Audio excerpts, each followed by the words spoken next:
Richie Man Productions here with a Sideshow Collectibles Gotham City Nightmare Batman statue.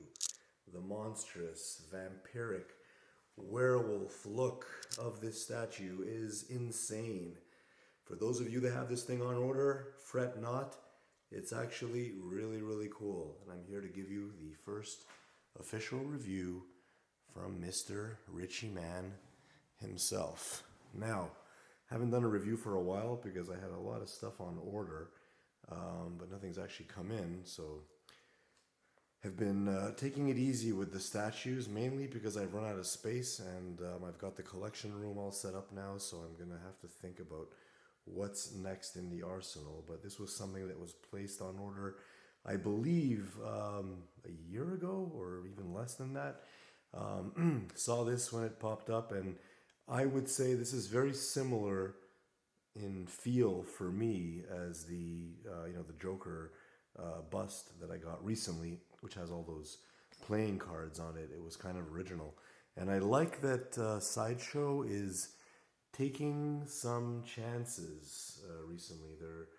They're going out of their norm with certain statues and certain IP and brands, and I mean, obviously Batman is something that sells really well, but this isn't your traditional Batman statue.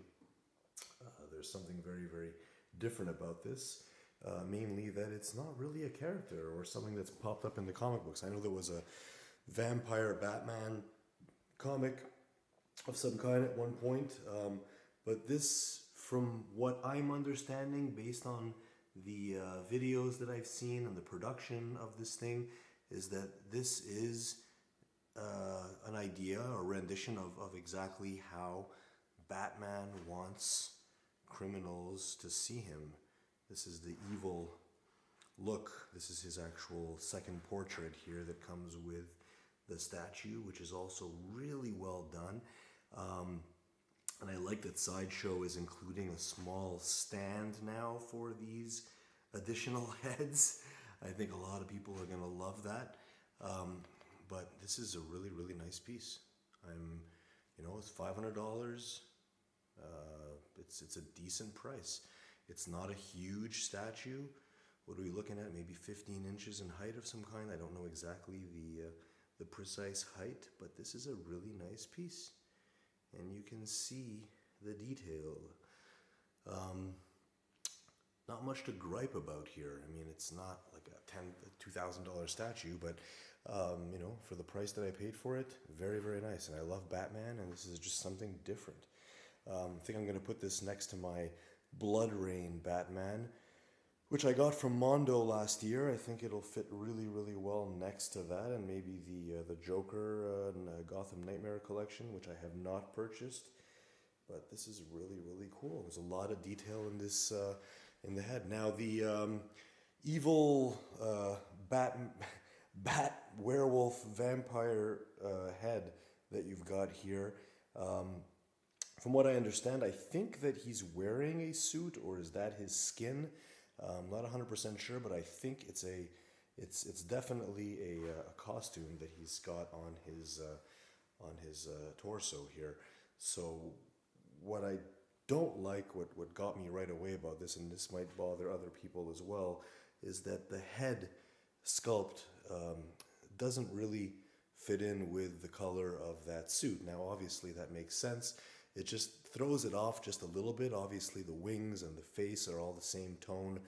It's a skin color, his skin tone, which should match the head and the wings. But there's just something about the seam line between the head, the shoulders, and the actual torso suit that just doesn't really fit that well.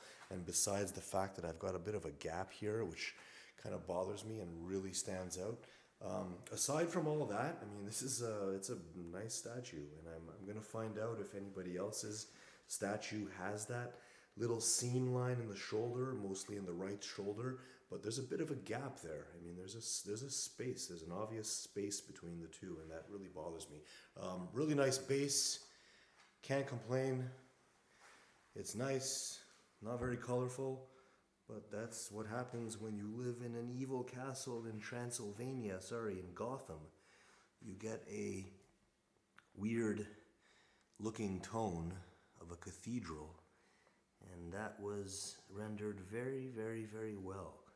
And I hope that you guys can see this detail here.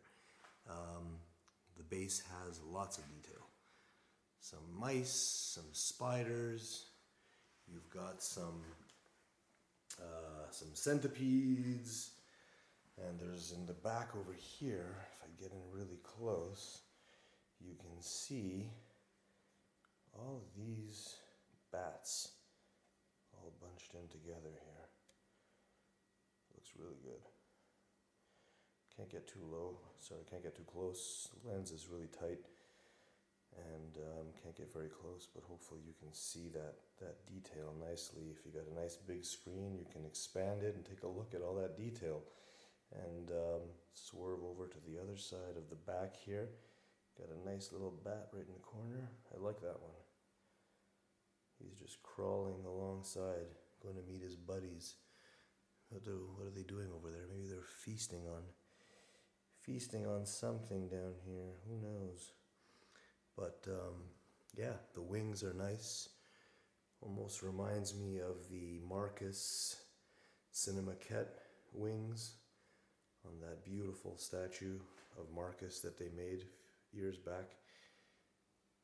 Looks really, really good. Here's the portrait again from the side. Just a nice sculpt, and I would just wish that head would fit in a little bit better. Just to give you an idea, I am actually going to switch the sculpt right now and show you the main difference. Just take this off, stick that in there, and there you go, presto. And now this kind of just fits in a little bit better. Can't get a focus for some reason here. There we go. So now I've got the Batman sculpt, and as you can see, it still has that little gap, but you know what? It fits in a little bit better. The colors just blend in, to me, blend in a little bit better. Really nice. Beautiful. Really shows up nicely on video. I like it. Again, one last shot of this base, and there you have it. And there's the scary face of the Gotham nightmare creature of the night. Hope you enjoyed it. Richie Man Productions. If you enjoy these statue reviews and want to see more, please subscribe, and I shall provide you with more. Thank you.